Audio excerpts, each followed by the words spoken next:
Welcome to the channel. आज हम बात करते हैं international history of special education के बारे में। तो जहाँ तक स्पेशल एजुकेशन की बात है, स्पेशल एजुकेशन की स्टार्टिंग 18th सेंचुरी से वर्ल्ड वाइड हुई थी।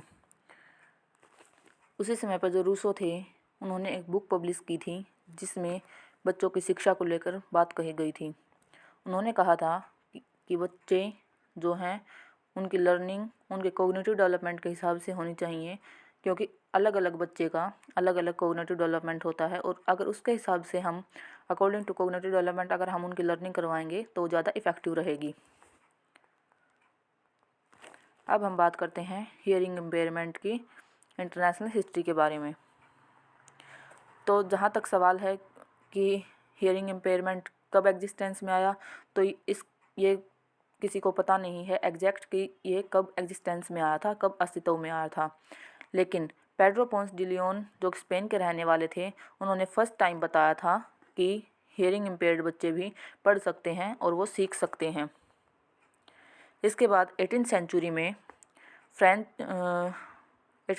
फ्रेंच के क्रिश्चियन मोंक थे, ईसाई सन्यासी थे, एबे चार्ले माइकल डिलेप, जो कि एक एजुकेटर थे और फादर ऑफ द डेफ भी थे। इन्होंने एचआई बच्चों के लिए स्पेलिंग सिस्टम का निर्माण किया था, स्पेलिंग सिस्टम को इन्वेंट किया था उनकी कम्युनिकेशन के लिए, जिससे कि उनकी कम्युनिकेशन इफ़ेक्टिव हुई और वो जल्दी सीख पाए। इसी के मद्देनज़र first public school of the deaf खोला गया था पेरिस में 18th सेंचुरी में, जिसका नाम था National Institute for the Deaf. उसके बाद कंटिकट असाइलम खोला गया था 15 अप्रैल 1817 में। कंटिकट असाइलम खोला गया था 15 अप्रैल 1817 में, जिसका नाम जो कि डेफ बच्चों की शिक्षा को लेकर ही बनाया गया था, जिसका नाम बाद में रखा गया था American School for the Deaf. ये खोला कहाँ गया था? ये खोला गया था हार्टफोर्ड में।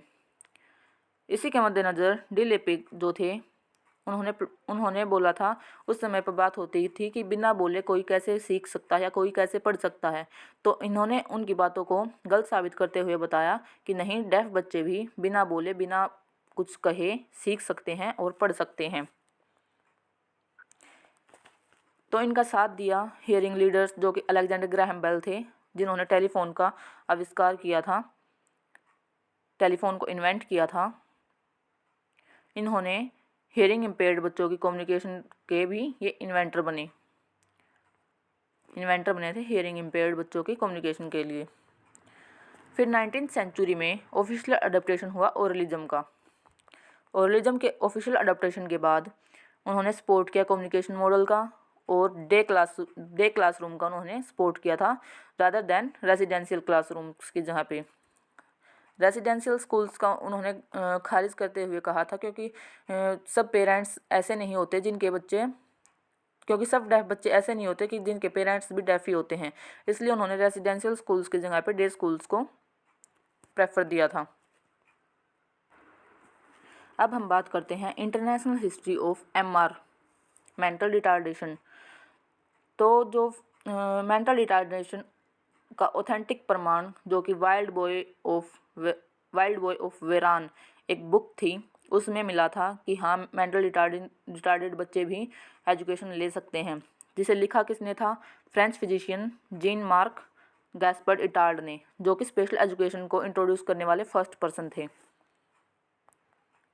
इसके बाद फर्स्ट पब्लिक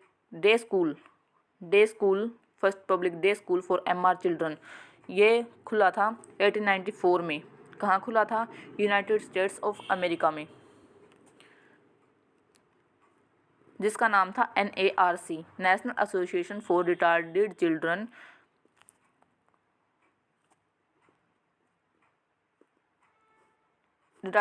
ये एस्टेब्लिश हुआ था 1950 में, जिसका नाम अब है ARC, association for retarded citizen. देखिए, पहला जो स्कूल था वो खुला था 1894 में, पहला पब्लिक डे स्कूल। उसके बाद जो खुला था 1950 में खुला था NARC, national association for retarded children, जिसका अब नाम है ARC, association for retarded citizen. तो उस समय जो US के प्रेसिडेंट थे जॉन F कैंडी, उन्होंने MR लोगों के लिए 1961 में एक पैनल अपॉइंट किया था, जो कि जो कि उनके लिए काम करे। इसके बाद हम बात करते हैं मारिया मोंटेसरी के बारे में। मारिया मोंटेसरी ने कहा था कि अगर हम बच्चों के सेंसेस को यूज़ करके उनको लर्निंग करवाएंगे तो ज़्यादा इफ़ेक्टिव रहेगी। उन्होंने बच्चों के सेंसेस को लेकर बात कही थी, सेंसेस पर ज़्यादा काम करने की बात कही थी। इसके बाद आता है अल्फ्रेड बिनेट। अल्फ्रेड बिनेट ये वो इंसान है जिन्होंने पहली बार कहा था कि इंटेलिजेंस को भी मापा जा सकता है और उसे सुधारा भी जा सकता है। हम जब किसी बच्चे को अच्छे से एजुकेशन देते हैं तो बच्चे की इंटेलिजेंस में सुधार आता है। अब हम बात करते हैं international history of VI, visual impairment. तो हेलन एडम्स केलर, जिनका जन्म 27 जून 1880 में हुआ था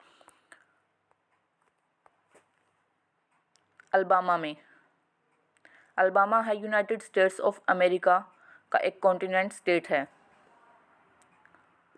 22nd स्टेट है। तो ये जो हैं ये फर्स्ट डेफ ब्लाइंड वुमेन थी जिन्होंने बैचलर्स डिग्री ली थी। इन्होंने एजुकेशन कैसे ली थी? इन्होंने एजुकेशन ली थी sign language and touch method का यूज़ करके। जब ये 19 मंथ की थी तो इनको फीवर हुआ था, तो उस समय डॉक्टर्स ने कहा था कि ये ब्रेन फीवर है, और आज के एक्सपर्ट्स भी इससे एग्री करते हैं कि हाँ वो स्कारलेट फीवर ही था। इसके बाद हम बात करते हैं लुइस ब्रेल। लुइस ब्रेल वो हैं जिन्होंने ब्रेल स्क्रिप्ट को इन्वेंट किया था 1832 AD में। तो इन्होंने स्टार्टिंग में जब ब्रेल आई थी तो उसमें 12 डॉट्स का हम यूज करते थे, लेकिन आज हम 6 डॉट्स का ही यूज करते हैं। ये एक स्मॉल टाउन से बिलोंग करते थे, कूपुअरे, जो कि पेरिस के नज़दीक है। इनका जन्म हुआ था 4 जनवरी 1809 में। 4 जनवरी 1809 में इनका जन्म हुआ था।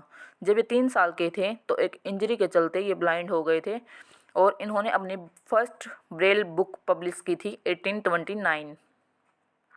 तो ये था आज का topic, international history of special education.